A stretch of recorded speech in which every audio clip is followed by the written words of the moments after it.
Hello all and welcome back to another episode of Let's Play Mass Effect Legendary Edition. We're gonna just go in now, we're just gonna go back to the Normandy and start the In mission. remembrance of Eden Prime, we present another profile in courage with serviceman Nirali Bhatia. A devoted wife and talented chef, serviceman Bhatia joined the Alliance military under the Deferred Education Plan. After finishing her service, Bhatia planned to open a restaurant. Instead, she gave her life protecting the colonists of Eden Prime. For more profiles in courage, or to explore opportunities in the military, please visit the Alliance military on the extranet. Keyword, courage. Time to run.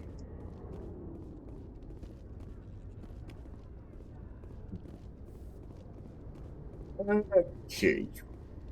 You know what? No, we won't be going to the mission because I won't be able to finish it today and I don't want to. So we're just gonna go and do the Codex, and there's a lot of stuff The that we Asari can. were the first species to discover the Citadel.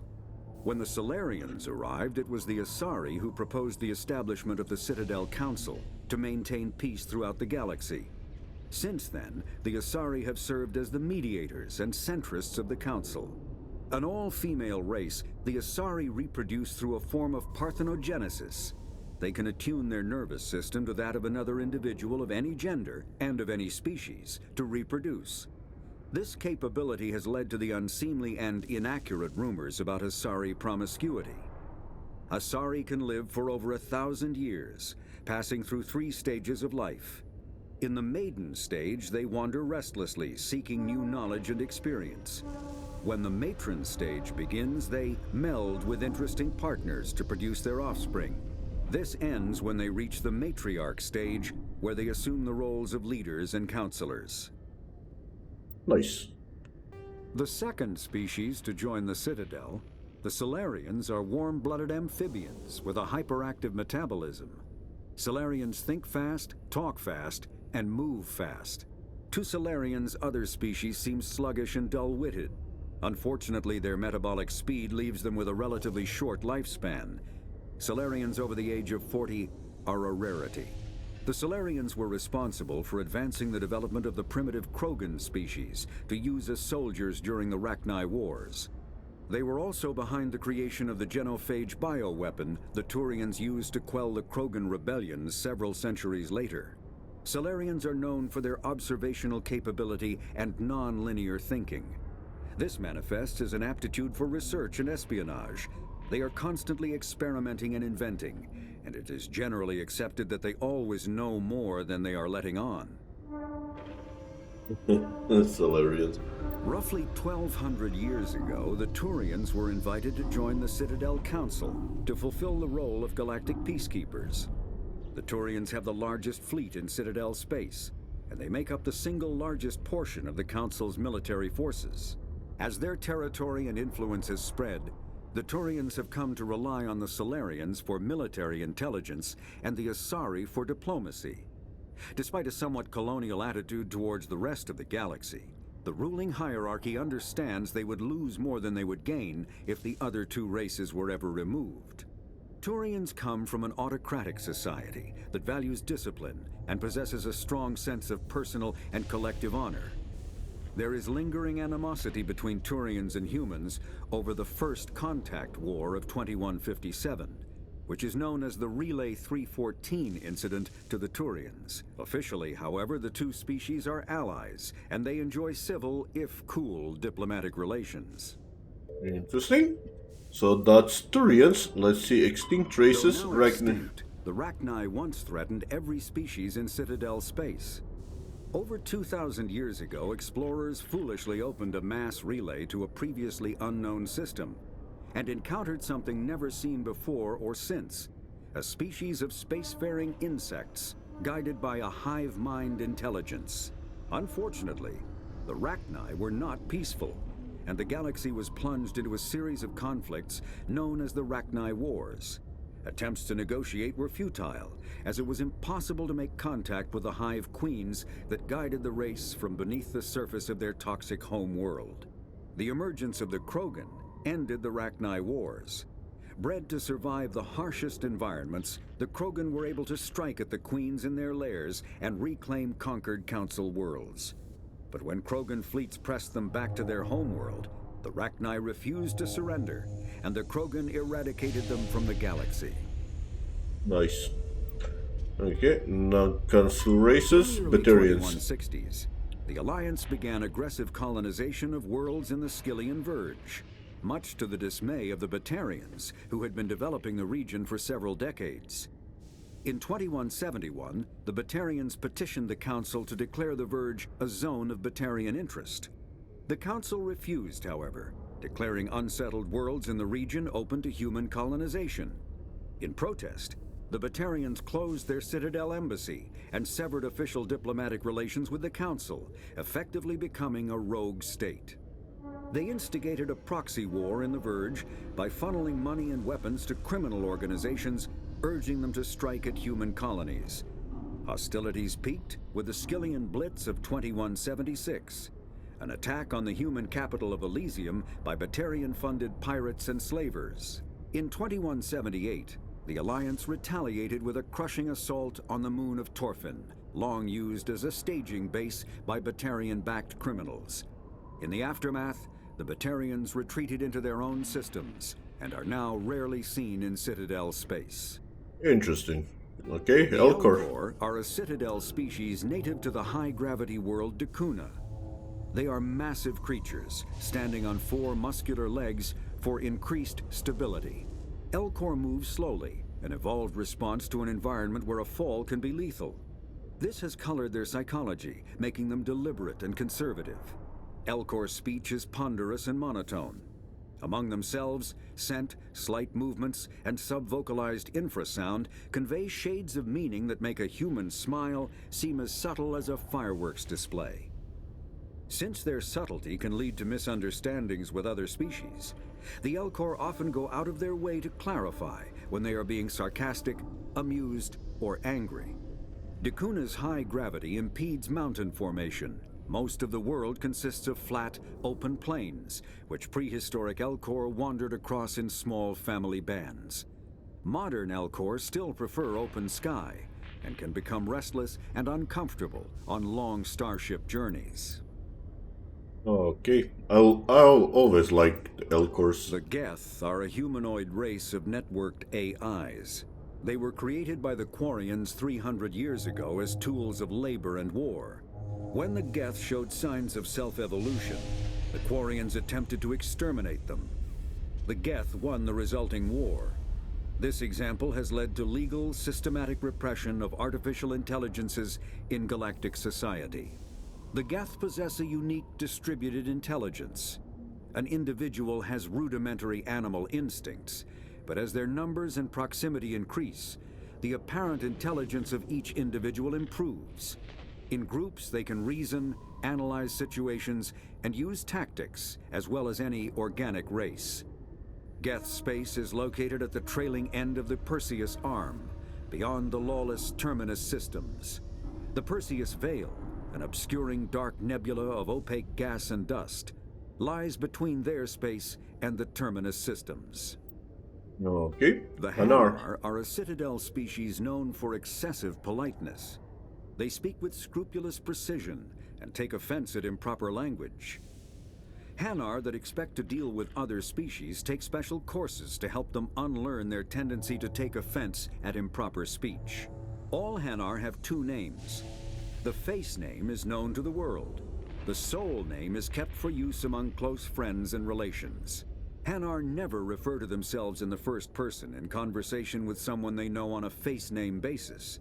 To do so is considered egotistical, so instead they refer to themselves as this one, or the impersonal it. Their homeworld, Kajay, has 90% ocean cover and orbits an energetic white star, resulting in a permanent blanket of cloud. Due to the presence of Prothean ruins on the world, many Hanar worship them, and Hanar myths often speak of an elder race that civilized them by teaching them language.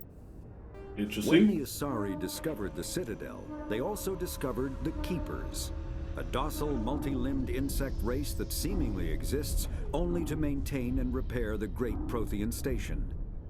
Early attempts to communicate with or study the Keepers were failures, and it is now illegal to interfere with or impede Keeper activity. Because they are completely non-threatening, Keepers have become virtually invisible to everyone else. Similarly, they seem indifferent to other species, except for their tendency to help new arrivals integrate themselves into the Citadel. No matter how many Keepers die due to old age, violence, or accident, they maintain a constant number. No one has discovered the source of new Keepers, but some hypothesize they are genetic constructs, biological androids created somewhere deep in the inaccessible core of the Citadel itself. The Krogan evolved in a hostile and vicious environment. Until the invention of gunpowder weapons, eaten by predators was still the #1 cause of Krogan fatalities. Afterwards, it was death by gunshot. When the Solarians discovered them, the Krogan were a brutal, primitive species, struggling to survive a self-inflicted nuclear winter. The Solarians culturally uplifted them, teaching them to use and build modern technology, so they could serve as soldiers in the Rachni War. Liberated from the harsh conditions of their homeworld, the quick-breeding Krogan experienced an unprecedented population explosion. They began to colonize nearby worlds. Even though these worlds were already inhabited, the Krogan rebellions lasted nearly a century, only ending when the Turians unleashed the Genophage, a Solarian-developed bioweapon that crushed all Krogan resistance. The Genophage makes only 1 in 1,000 pregnancies viable, and today the Krogan are a slowly dying breed. Understandably, the Krogan harbor a grudge against all other species, especially the Turians. That's really sad. Driven from their home system by the Geth nearly 3 centuries ago, most Quarians now live aboard the Migrant Fleet, a flotilla of 50,000 vessels ranging in size from passenger shuttles to mobile space stations. Home to 17 million Quarians, the flotilla understandably has scarce resources. Because of this, each Quarian must go on a rite of passage known as the Pilgrimage when they come of age. They leave the fleet and only return once they have found something of value they can bring back to their people. Other species tend to look down on the Quarians for creating the Geth, and for the negative impact their fleet has when it enters a system. This has led to many myths and rumors about the Quarians, including the belief that underneath their clothes and breathing masks, they are actually cybernetic creatures, a combination of organic and synthetic parts. The Volus are a member species of the Citadel with their own embassy, but they are also a client race of the Turians. Centuries ago, they were voluntarily absorbed into the hierarchy, effectively trading their mercantile prowess for Turian military protection. Erun, their homeworld, lies far beyond the normal life zone of its star. However, the world has a high-pressure greenhouse atmosphere that traps enough heat to support an ammonia-based biochemistry. As a result, the Volus must wear pressure suits and breathers when dealing with other species, as conventional nitrogen-oxygen air mixtures are poisonous to them, and in the low-pressure atmospheres tolerable to most species, their flesh will actually split open. Volus culture is tribal, bartering lands and even people to gain status. This culture of exchange inclines them to economic pursuits. It was the Volus who authored the Unified Banking Act, and they continue to monitor and balance the Citadel economy. The greedy bankers. After the Geth secure a location, they round up and impale dead and living bodies on mechanical spikes. The spikes rapidly transform these victims into withered husks, extracting water and trace minerals, and replacing them with cybernetics. The cybernetics reanimate the lifeless flesh and tissue, transforming the bodies into mindless killing machines. Some Alliance soldiers refer to the husk-generating spikes as dragon's teeth, a reference to the mythological berserkers who sprang up from the earth wherever the teeth of the dragon Eris were planted. Dragon's teeth and husks bear little resemblance to other pieces of Geth technology. No one is sure why a synthetic race would bother to drain the minuscule amount of recoverable resources from organic corpses, though the value of reusing them as shock troops is obvious.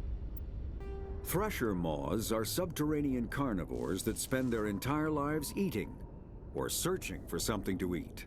Threshers reproduce via spores that can lie dormant for millennia, yet are robust enough to survive prolonged periods in deep space and atmospheric re-entry. As a result, thresher spores appear on many worlds, spread by previous generations of space travelers. The body of a thresher never entirely leaves the ground. Only the head and tentacles erupt from the Earth to attack.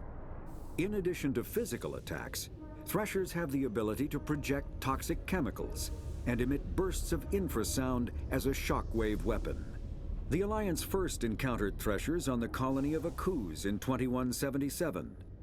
After contact was lost with the Pioneer team, Marine units were deployed to investigate. The shore parties were set upon by hungry threshers, and nearly the entire assault force was killed.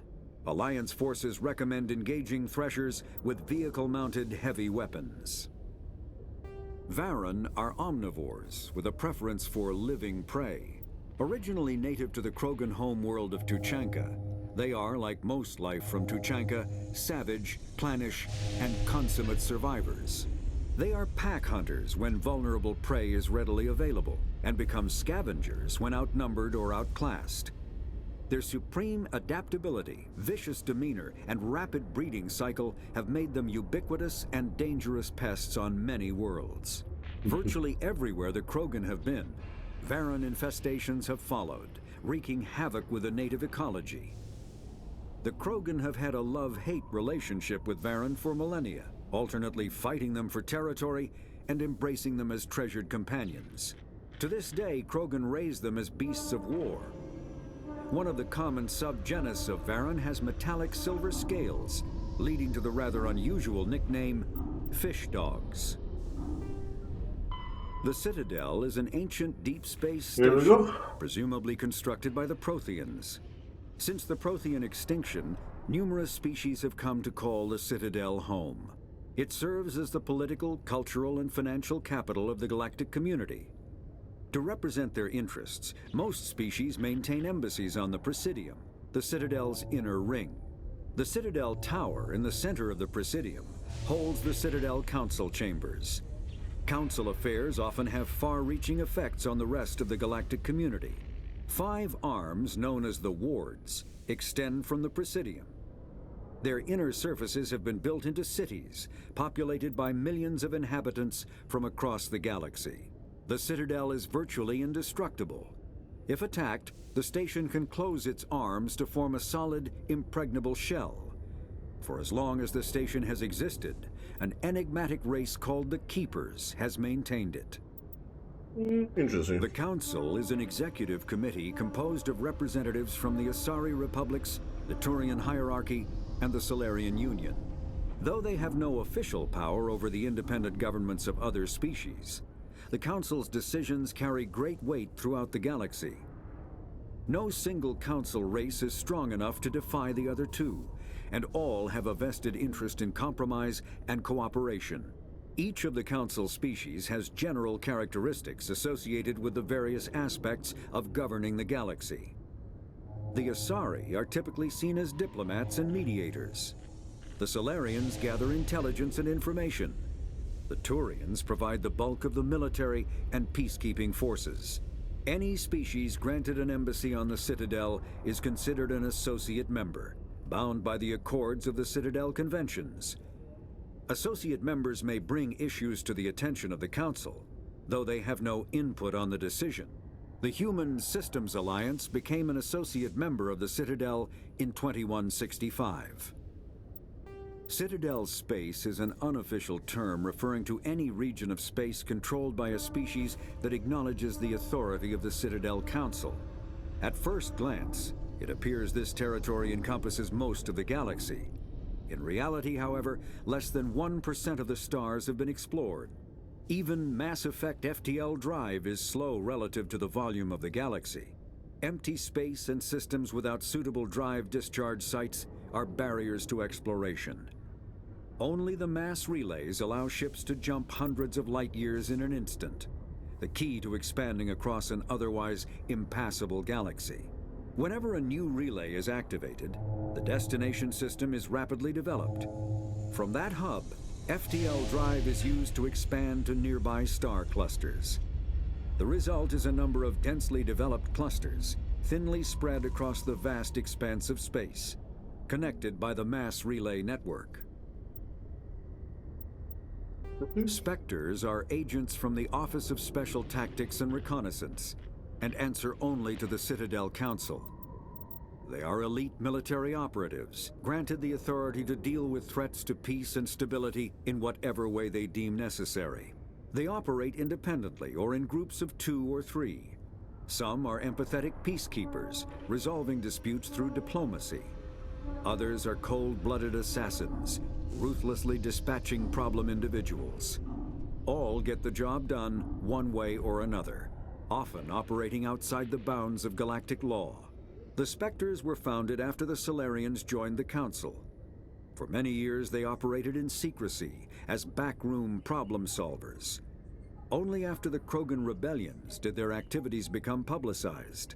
Assignment of a Specter is less contentious than a military deployment, but makes it clear that the Council is concerned about a situation. Interesting. Humanity's first contact with an alien race occurred in 2157. At that time, the Alliance allowed survey fleets to activate any dormant mass relays discovered, a practice considered dangerous and irresponsible by Council-aligned races. When a Turian patrol discovered a human fleet attempting to activate a relay, they attacked. One human vessel survived, retreating to the colony of Shanxi. The Turians followed, quickly defeating the local forces. Shanxi was occupied, the first and to date only human world to be conquered by an alien species.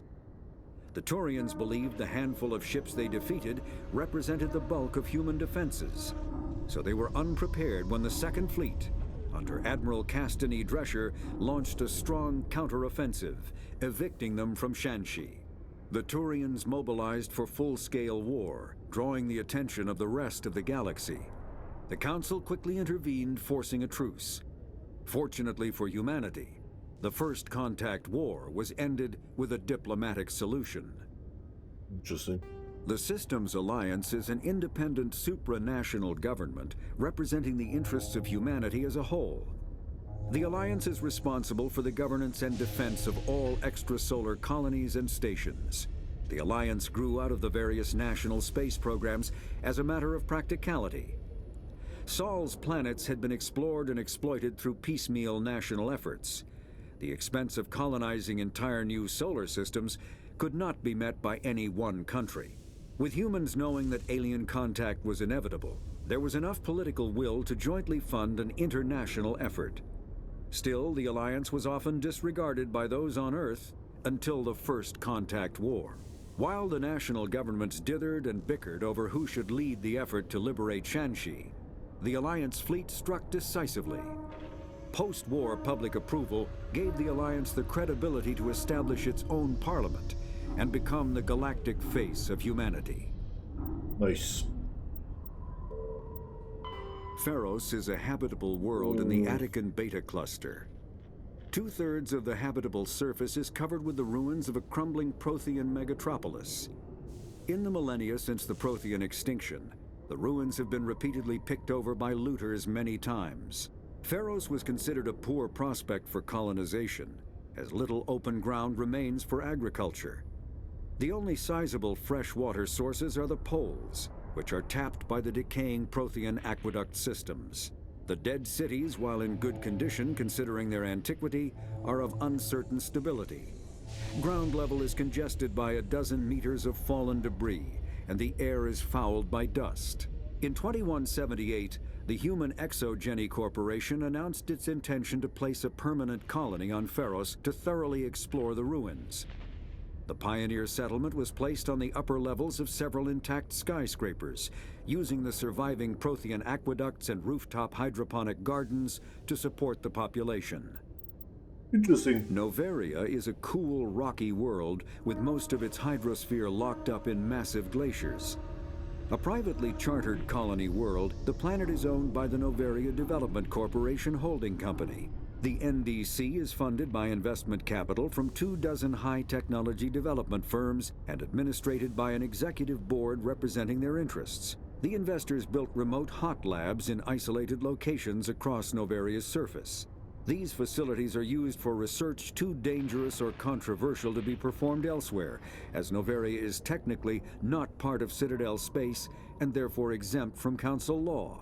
By special arrangement, Citadel's special tactics and reconnaissance agents have been granted extraterritorial privileges, but it remains to be seen how committed the executive board is to that principle. Given its unique situation, it is understandable that Noveria is often implicated in all manner of wild conspiracy theories. Vermeer is a lush world located on the frontier of the Attican Traverse. Its vast seas and orbital position on the inner life zone have created a wide equatorial band of humid, tropical terrain. Only the political instability of the region has impeded efforts at colonization. Many times the Citadel has opened negotiations to settle Vermeer with various criminal gangs and petty dictatorships in the nearby Terminus systems. All fell apart due to internal power shifts within the opposing parties. The Citadel has written off the colonization of Vermeer as impossible without significant political change. The Terminus powers themselves are unlikely to ever settle Vermeer. Most lack the resources to support settlement of a virgin world, finding it more expedient to steal from their neighbors than build for themselves. The Terminus systems are located on the far side of the Attican Traverse, beyond the space administered by the Citadel Council or claimed by the Human Systems Alliance. It is populated by a loose affiliation of minor species, united only in their refusal to acknowledge the political authority of the Council or adhere to the Citadel conventions. Their independence comes at a price. The Terminus is fraught with conflict. War among the various species is common, as governments and dictators constantly rise and fall. The region is a haven for illegal activities, particularly piracy and the slave trade. At least once a year, a fleet from the Terminus invades the nearby Attican Traverse. These attacks are typically small raids against poorly defended colonies. The Council rarely retaliates, as sending patrols into the Terminus systems could unify the disparate species against their common foe, triggering a long and costly war. Well, that's not smart. There are between 2 and 400 billion stars in the galaxy, and less than 1% of them have ever been visited or had their systems properly surveyed. Humanity's early expansion into the Attican Traverse was haphazard, a desperate race to claim habitable planets where populations can be economically settled. Ignored in the wake of this land grab were thousands of less hospitable worlds, each potentially rich with industrial resources. The wealth of entire solar systems lies untapped, waiting for corporate survey teams or independent pioneers to discover and exploit them. However, this is not an easy task. In addition to the environmental hazards, the fact that uncharted worlds are largely ignored makes them popular bases for criminals, revolutionaries, cults, and others who wish to remain unnoticed by galactic systems. Okay, let's see. The Normandy Normandy. is a prototype starship developed by the Human Systems Alliance with the assistance of the Citadel Council. It is optimized for scouting and reconnaissance missions in unstable regions, using state-of-the-art stealth technology. For most ships, the heat generated through standard operations is easily detectable against the absolute zero background of space. The Normandy, however, is able to temporarily sink this heat within the hull. Combined with refrigeration of the exterior hull, the ship can travel undetected for hours or drift passively for days of covert observation. This is not without risk. The stored heat must eventually be radiated, or it will build to levels capable of cooking the crew alive. Another component of the stealth system is the Normandy's revolutionary Tantalus drive, a Mass Effect core twice the standard size. The Tantalus drive generates mass concentrations that the Normandy falls into, allowing it to move without the use of heat-emitting thrusters. Nice. Sovereign is the flagship of the rogue Specters Saren. An enormous dreadnought larger than any other ship in any known fleet, it is crewed with both Geth and Krogan. At 2 kilometers long, its spinal-mounted main gun is likely capable of penetrating another dreadnought's kinetic barriers with a single shot. How Saren acquired this incredible warship is unknown. The prevailing opinion is that Sovereign is a Geth construct, while others believe it is a Prothean relic. Its design, however, hints at a more alien and mysterious origin. The attack on Eden Prime demonstrated Sovereign's ability to generate mass effect fields powerful enough to land on a planetary surface. This implies it has a massive Element Zero core and the ability to generate staggering amounts of power. Interesting. Ship mobility dominates space combat. The primary objective is to align the mass accelerator along the bow with the opposing vessel's broadside. Battles typically play out as artillery duels, fought at ranges measured in thousands of kilometers, though assaults through defended mass relays often occur at knife fight ranges, as close as a few dozen kilometers. Most ship-to-ship engagements are skirmishes between patrol vessels of cruiser weight and below, with dreadnoughts and carriers only deployed in full-scale fleet actions. Battles in open space are short and often inconclusive, as the weaker opponent typically disengages. Once a ship enters FTL flight, the combat is effectively over. There are no sensors capable of tracking them or weapons capable of damaging them. The only way to guarantee an enemy will stand and fight is to attack a location they have a vested interest in, such as a settled world or a strategically important mass relay. Exactly. The Mako infantry fighting vehicle was designed for the System Alliance's frigates. Though the interior is cramped, an M35 is small enough to be carried in the cargo bay and easily deployed on virtually any world. With its turreted 155mm mass accelerator and coaxially mounted machine gun, the Mako can provide a fire team with weapon support as well as mobility. Since Alliance Marines may be required to fight on any world, the Mako is environmentally sealed and equipped with microthrusters for use on low-gravity planetoids. The Mako is powered by a sealed hydrogen-oxygen fuel cell and includes a small Element Zero core. While not large enough to nullify the vehicle's mass, the core can reduce it enough to be safely airdropped. When used in conjunction with thrusters, it also allows the Mako to extricate itself from difficult terrain. Nice. Okay, let's see, what do we have? 2 more. Technology. Biotics is the ability of rare individuals to manipulate dark energy and create mass effect fields through the use of electrical impulses from the brain. Intense training and surgically implanted amplifiers are necessary for a biotic to produce mass effect fields powerful enough for practical use. The relative strength of biotic abilities varies greatly among species and with each individual. There are 3 branches of biotics. Telekinesis uses mass-lowering fields to levitate or impel objects. Mass-raising kinetic fields are used to block or pin objects. Spatial distortion uses rapidly shifting mass fields to shred objects. Most organic species are capable of developing biotic abilities, though there are risks involved. Biotics are the result of an in utero exposure to Element Zero. This usually causes fatal cancers in the victim, but in rare cases, it coalesces into nodules within the fetus's developing nervous system. An artificial intelligence is a self-aware computing system capable of learning and independent decision-making. Creation of a conscious AI requires adaptive code, a slow, expensive education, and a specialized quantum computer called a blue box. An AI cannot be transmitted across a communication channel or computer network. Without its blue box, an AI is no more than data files.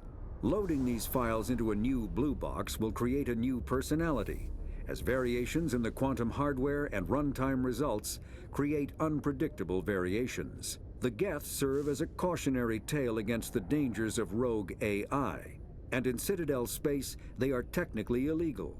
Advocacy groups argue, however, that an AI is a living, conscious entity, deserving the same rights as organics. They argue that continued use of the term artificial is institutionalized racism on the part of organic life. The term synthetic is considered the politically correct alternative. A virtual intelligence is an advanced form of user interface software. VIs use a variety of methods to simulate natural conversation, including an audio interface and an avatar personality to interact with. Although a VI can provide a convincing emulation of sentience, they are not self-aware, nor can they learn or take independent action. VIs are used as operating systems on commercial and home computers. Minimal VI agents are also available. Agents are compact and specialized. Some serve as personal secretaries, filtering calls and scheduling meetings based on user-defined priorities. Others are advanced search engines, propagating themselves across the extranet to collate user-requested data. Commercial VIs in a variety of stock personalities are available at any software retailer. Boutique firms and hobbyists also build unique VIs to personal specification. Although software emulation of living personalities is illegal, reconstructions of famous historical figures are common. Without weaves. When subjected to an electrical current, the rare material dubbed Element Zero, or EZO, emits a dark energy field that raises or lowers the mass of all objects within it. This mass effect is used in countless ways, from generating artificial gravity to manufacturing high-strength construction materials. It is most prominently used to enable faster-than-light space travel. EZO is generated when solid matter, such as a planet, is affected by the energy of a star going supernova. The material is common in the asteroid debris that orbits neutron stars and pulsars. These are dangerous places to mine, requiring extensive use of robotics, telepresence, and shielding to survive the incredible radiation from the dead star. Only a few major corporations can afford the setup costs required to work these primary sources. Humanity discovered refined Element Zero at the Prothean Research Station on Mars, allowing them to create mass effect fields and develop FTL travel. Nice. Element Zero can increase or decrease the mass of a volume of space-time when subjected to an electrical current. With a positive current, mass is increased. With a negative current, mass is decreased. The stronger the current, the greater the magnitude of the dark energy mass effect. In space, low-mass fields allow FTL travel and inexpensive surface-to-orbit transit. High-mass fields create artificial gravity and push space debris away from vessels. In manufacturing, low-mass fields permit the creation of evenly blended alloys, while high-mass compaction creates dense, sturdy construction materials. The military makes extensive use of mobility-enhancing technologies, with Mass Effect utilizing fighting vehicles standard frontline issue in most military forces. Mass Effect fields are also essential in the creation of kinetic barriers or shields to protect against enemy fire. Mass relays are feats of Prothean engineering advanced far beyond the technology of any living species. They are enormous structures scattered throughout the stars and can create corridors of virtually mass-free space, allowing instantaneous transit between locations separated by years or even centuries of travel using conventional FTL drives. Primary mass relays can propel ships thousands of light years, often from one spiral arm of the galaxy to another. However, they have fixed one-to-one connections. A primary relay connects to one other primary relay and nowhere else. Secondary relays can only propel ships across a few hundred light years. However, they are omnidirectional. A secondary relay can send a ship to any other relay within its limited range. There are many dormant primary relays whose corresponding twins have not yet been located. These are left inactive until their partner is charted, as established civilizations are unwilling to blindly open a passage that might connect them to a hostile species. Omni-tools are handheld devices that combine a computer microframe, sensor analysis pack, and manufacturing fabricator. Versatile and reliable, An Omni tool can be used to analyze and adjust the functionality of most standard equipment, including weapons and armor, from a distance. The fabrication module can rapidly assemble small three-dimensional objects from common reusable industrial plastics, ceramics, and light alloys. This allows for field repairs and modifications to most standard items, as well as the reuse of salvaged equipment. Omni tools are standard issue for soldiers and first-in colonists. Combat hard suits use a dual-layer system to protect the wearer. The inner layer consists of fabric armor with kinetic padding. Areas that don't need to be flexible, such as the chest or shins, are reinforced with sheets of lightweight, ablative ceramic. The outer layer consists of automatically generated kinetic barriers. Objects traveling above a certain speed will trigger the barrier's reflex system and be deflected, provided there is enough energy left in the shield's power cell. Armored hard suits are sealable to protect the wearer from extremes of temperature and atmosphere. Standard equipment includes an onboard mini-frame and a communications, navigation, and sensing suite. The mini-frame is designed to accept and display data from a weapon's smart targeting system to make it easier to locate and eliminate enemies. Kinetic barriers, more commonly called shields, provide protection against most mass accelerator weapons. Whether on a starship or a soldier's suit of armor, the basic principle remains the same. Kinetic barriers are repulsive mass effect fields, projected from tiny emitters. These shields safely deflect small objects traveling at rapid velocities. This affords protection from bullets and other dangerous projectiles, but still allows the user to sit down without knocking away their chair. The shielding afforded by kinetic barriers does not protect against extremes of temperature, toxins, or radiation. A mass accelerator propels a solid metal slug using precisely controlled electromagnetic attraction and repulsion. The slug is designed to squash or shatter on impact, increasing the energy it transfers to the target. If this were not the case, it would simply punch a hole right through, doing minimal damage. Accelerator design was revolutionized by Element Zero. A slug lightened by a mass effect field can be accelerated to greater speeds, permitting projectile velocities that were previously unattainable. If accelerated to a high enough velocity, a simple paint chip can impact with the same destructive force as a nuclear weapon. However, mass accelerators produce recoil equal to their impact energy. This is mitigated somewhat by the mass effect fields that rounds are suspended within. But weapon recoil is still the prime limiting factor on slug velocity. Okay. Medigel is a common medicinal salve used by paramedics, EMTs, and military personnel. It combines several useful applications: a local anesthetic, disinfectant, and clotting agent all in one. Once applied, the gel is designed to grip tight to flesh until subjected to a frequency of ultrasound. It is sealable against liquids, most notably blood, as well as contaminants and gases. The gel is a genetically engineered bioplasm created by the CERTA Foundation, a medical technology megacorp based on Earth. Technically, Medigel violates Council laws against genetic engineering, but to date, it has proved far too useful to ban. All modern infantry weapons, from pistols to assault rifles, use micro-scaled mass accelerator technology. Projectiles consist of tiny metal slugs suspended within a mass-reducing field, accelerated by magnetic force to speeds that inflict kinetic damage. The ammo magazine is a simple block of metal. The gun's internal computer calculates the mass needed to reach the target based on distance, gravity, and atmospheric pressure, then shears off an appropriate-sized slug from the block. A single block can supply thousands of rounds, making ammo a non-issue during any engagement.